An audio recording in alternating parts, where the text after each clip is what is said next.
This is shocking. I'm your host, Steve Metre, and thanks for joining me today. In our lead story today, what just happened at Home Depot is outright terrifying, as it indicates that the U.S. consumer is now completely tapped out and that the economy is headed right for a hard landing. But don't pin any hopes that policymakers will bail us out, because today we have new evidence that shows that consumer inflation and the U.S. economy is about to come crashing down. But one thing we're bullish on is the stuff for our sponsor for today's show, Brainstorm Cells Therapeutics.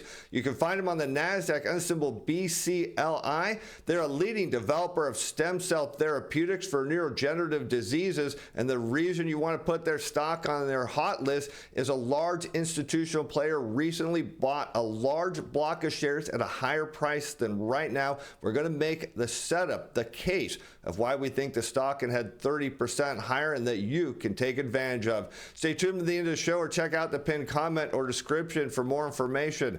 Now let's over to Bloomberg, where he picked today's story up with a headline: the Home Depot cuts outlook with consumers in deferral mindset. And this is now the new outlook for the U.S. economy, is that, well, the soft landing scenario has been pushed back because consumers are waiting, but they're eager to buy. But as you're about to see, that's not the case at all. What it really indicates is that the U.S. economy is headed right toward a recession.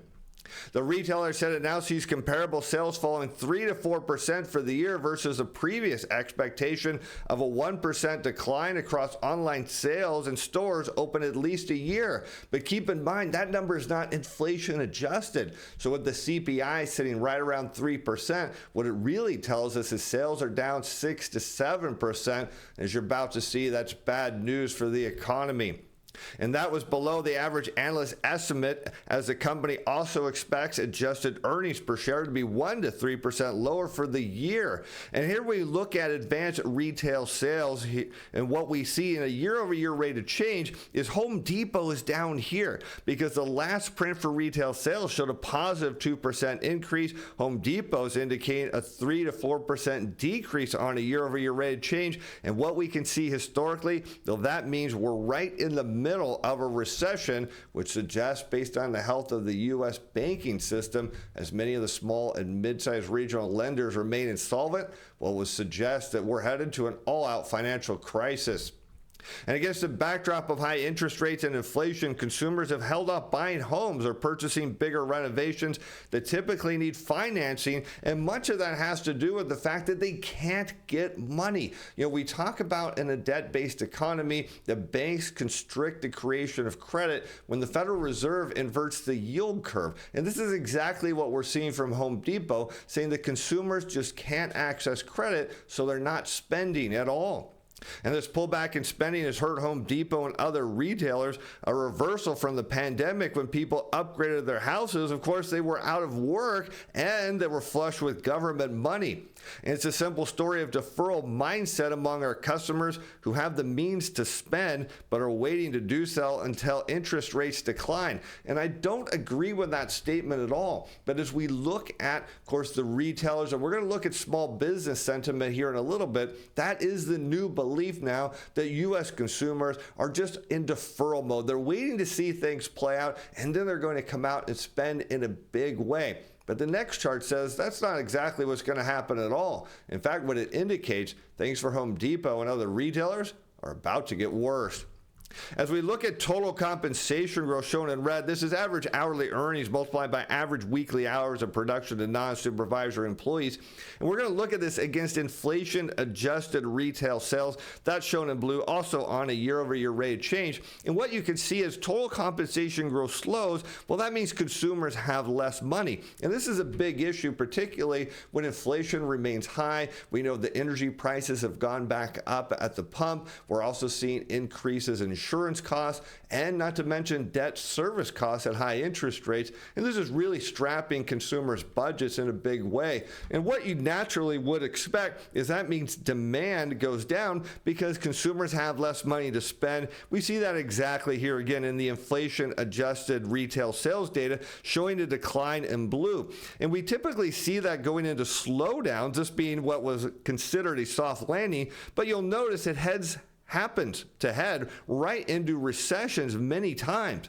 In fact, in 2012, we were thinking, as many people believe, we're going to see a double dip recession. It didn't happen, but now we're setting up to see that again, this time with Home Depot posting inflation adjusted sales at the minus 6 to 7% range, indicating that we are likely right now in a recession. But one thing we are bullish on, and that is the stock for our sponsor for today's show, Brainstorm Cell Therapeutics on the NASDAQ, under symbol BCLI. And I want you to see this chart because it trades right along this 200-day moving average, and right now it's setting up a move there. In fact, those big buyers, that institutional buyer, is right where that red line, right where the 200-day moving average is, putting support under this stock, giving you the opportunity to buy at a price below the pros.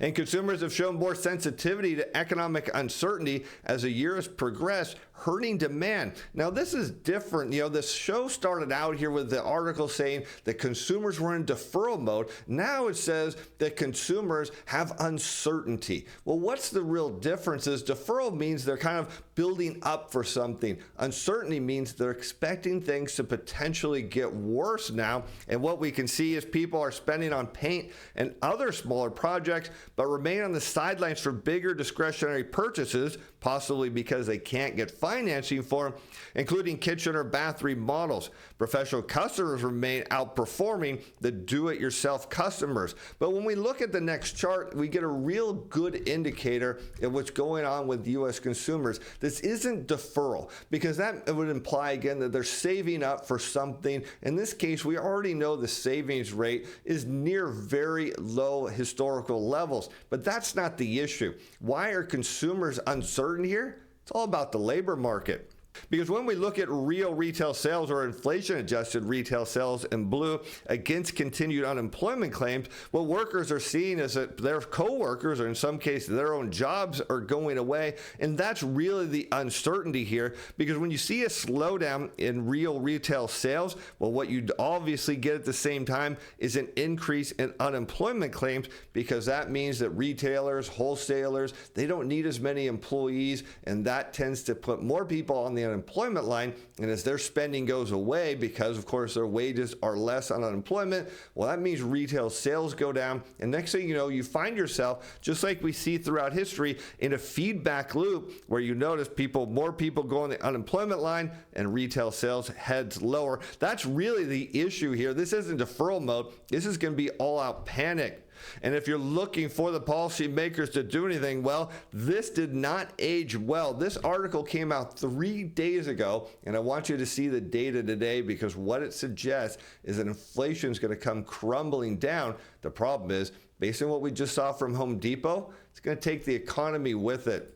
Fed's Bowman sees upside inflation risk, signals caution on cuts. Remember, this was 3 days ago. The progress in lowering inflation during May and June is a welcome development, she said, but inflation is still uncomfortably above the committee's 2% goal. And I remain cautious in my approach to considering adjustments to my current stance of policy. Now, the question is, why is she remaining in that position that inflation can go up? When we just heard from Home Depot that demand is going down, because this is not what the Fed really wanted. They wanted to maintain demand and just slow it a little bit while bringing inflation down. Now what we're seeing is the labor market start to come unwound. And the rise in unemployment rate this year largely reflects weaker hiring as job searchers enter the labor force are taking longer to find a job while layoffs remain low, she said. Well, Miss Bowman, that's not going to last a whole lot longer. Based on the data we're seeing now from Home Depot, the chart indicates that we're going to see a continued increase in unemployment claims, which means the economy is far worse than you think. She acknowledged the risk of waiting too long to cut. Should the inflation data continue to improve, she said, it will become appropriate to gradually lower the federal funds rate to prevent monetary policy from becoming too overly restrictive. But in reality, when we look at history, they don't just gradually cut. Once they start cutting, it's an aggressive move lower, because what it indicates is the economy is falling apart. And yes, now as we turn to the factory sector, we find out that's exactly the case. As U.S. producer prices rise less than forecast, dragged down by services, as the July PPI rose 0.1% from a month earlier, bringing it down to 2.2% from a year ago. And again, this wasn't the expectation either, because many of the experts said that services sector was going to lead the, of course, manufacturing sector out of a downturn. What we always said on the show is manufacturing leads services. Now we're seeing demand go down and prices with it. The producer price index for final demand increased 0.1% from a month earlier, according to the BLS. The median forecast showed for a 0.2% gain, meaning the experts got this wrong. And compared with a year ago, it rose 2.2%. The PPI, excluding the volatile food and energy categories, was unchanged, so it came in at 0 for July from the prior month, the tamest reading in 4 months. The core PPI rose 2.4% from a year ago, again slowing virtually in every instance. So here's what we're seeing is coming out of the factory, prices are slowing. So this kind of puts them into question what Ms. Bowman was saying, because when demand at factory level goes down, well, they cut hours and jobs as well. And of course, that just backfeeds into consumer space. And we're going to see, as you're about to note, that the likely chance that the CPI will come down tomorrow is fairly high. As the PPI report showed, services costs decreased 0.2%, reflecting lower margins at machinery and vehicle wholesalers. Prices of goods, though, climbed 0.6%, the most since February, led by a pickup in food and gasoline costs. Of course, what we know is that when gasoline prices rise into tight financial conditions, consumer spending goes down, and then we eventually get a reversal in energy prices, something that we'll be watching for. But stripping out food and energy and trade, a less volatile measure favored by many economists, prices increased 0.3%, the most in 3%. Compared with a year ago, the gauge rose 3.3%. Let's take a look at this chart here, because we talk about, the factory sector getting squeezed at the margin. And when you look at the consumer price index, less producer prices for final demand, what you see is when the bars are above the horizontal black line, that means producers are in the green, they're making some money. And when they are upside down, they're below the horizontal black line, that means producers are losing money. And that's not a good sign, because when that happens, it means they usually start by cutting hours and laying people off and cutting production back in a big way.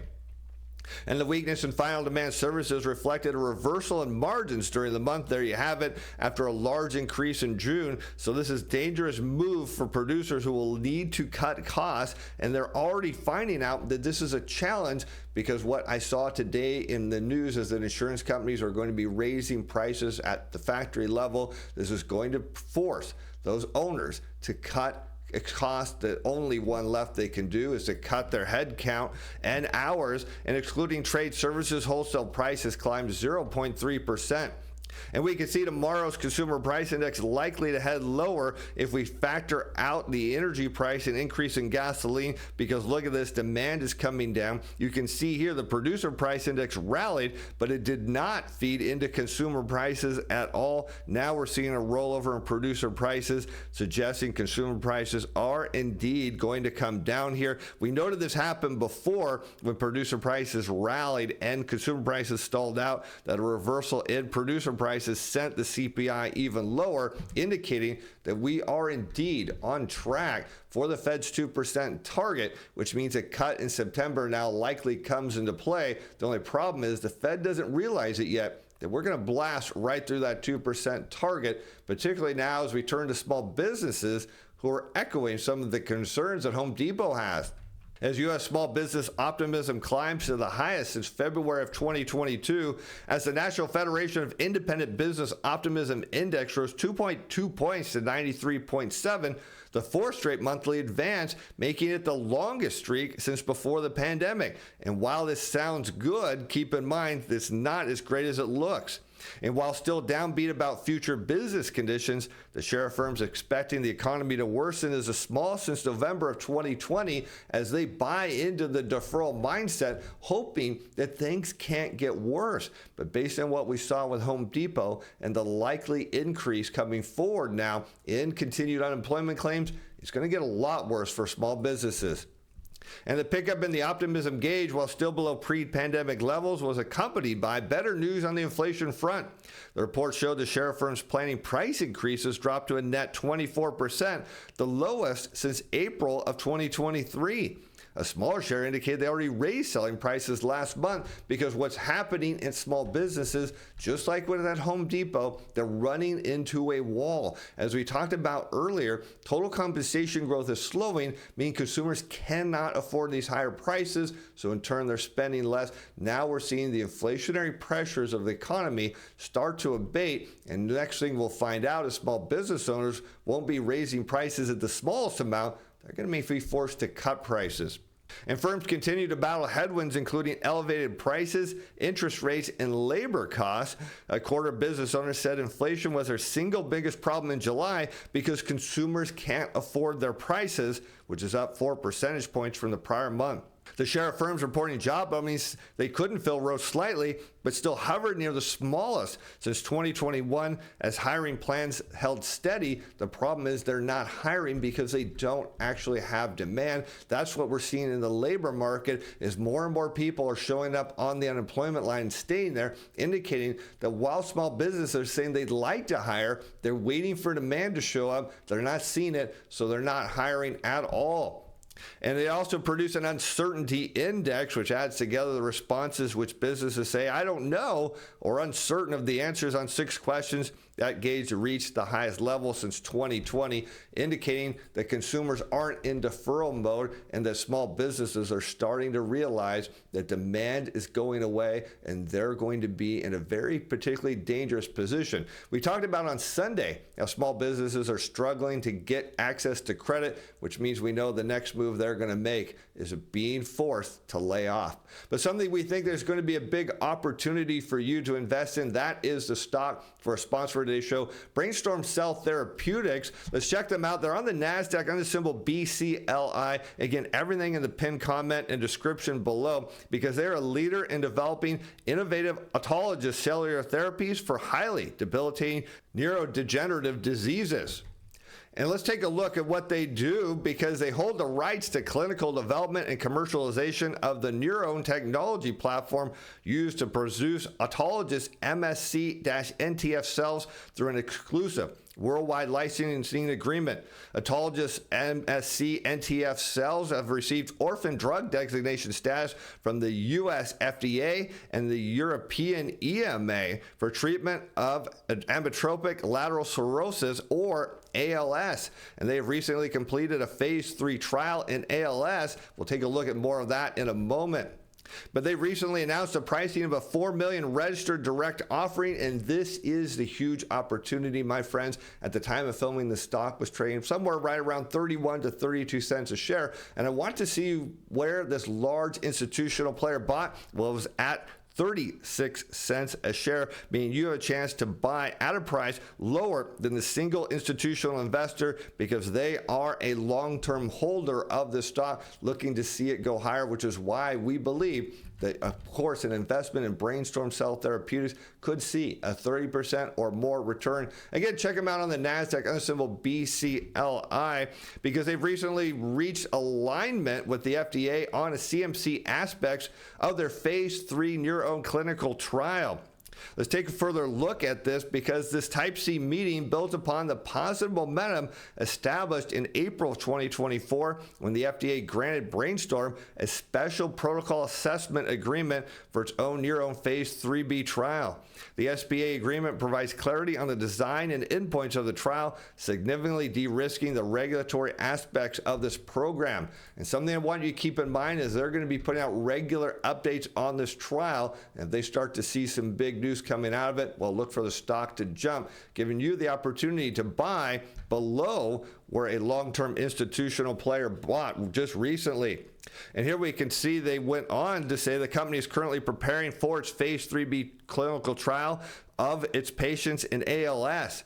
They anticipate the trial initiating before the end of 2024, and over the past few months, they've made considerable progress in trial preparation, something you should stay tuned for. In fact, in March of this year, the company presented the proposed design for the Phase 3B trial in a poster at the MDA Clinical and Scientific Conference. The Phase 3B trial will be a two-part, multi-center study that will enroll ALS patients who are earlier in the course of their disease. And in April of 2024, the company announced that it had received written agreement from the U.S. FDA under a special protocol assessment on the design of the Phase 3B trial. The agreement indicates that the FDA concurs with the adequacy and acceptability of specific elements of protocols overall designed to ensure that the trial conducted under the protocol can be considered an adequate and well-controlled study to support marketing approval.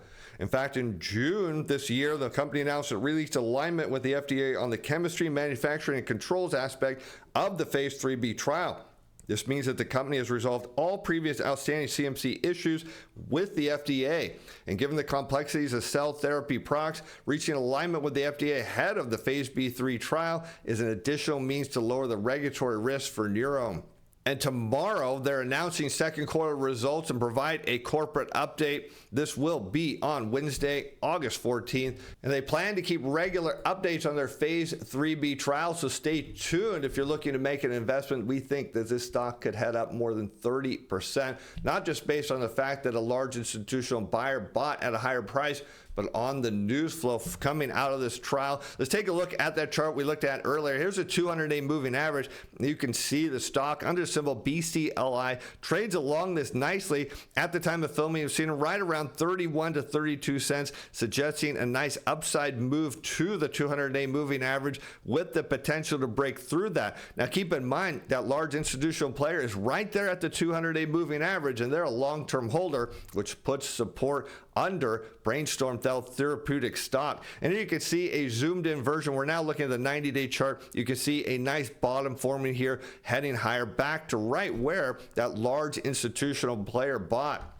And as we zoom in, you can see a very clear bottom here on the 30-day chart, supported by volume. Again, this all came after that large buyer giving you the opportunity to invest at a point below a large institutional buyer that is a long-term holder and planning on providing support for the stock. It's a tremendous opportunity for you to put some upside potential in your brokerage account. But as always, with any company we feature on the show, you're under no obligation to purchase their stock. Be sure to do your own research before placing any trades. And with that, I'm Steve Van Metre. Thanks for watching. Thanks for being fans. Bye now.